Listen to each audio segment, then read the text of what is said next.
Od prvej fotografie po súčasnosť, 200 rokov histórie vo svetle a spomienkach. Ako sa zrodila fotografia ako koníček v našom regióne? Kto boli tí, ktorí vzali do rúk fotoaparát a zachytili každodenné okamihy? A čo sa z toho zachovalo pre ďalšie generácie?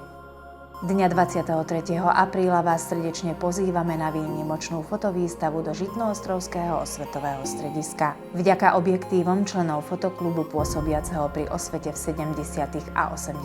rokoch, amatérskych fotografov ako boli Rudolf Puš, Zoltán Sitáš, Ján Bobkovič a ďalší, na výstave znovu sprítomníme každodenné i mimoriadne okamihy zo života nášho regiónu. Kedvenc témája a csalóközi emberek voltak.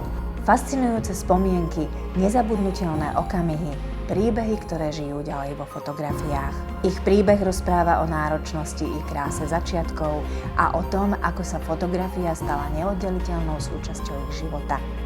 Jedna výstava, jedno obdobie, príbeh jednej komunity. 23. apríl, Žitnoostrovské osvetové stredisko.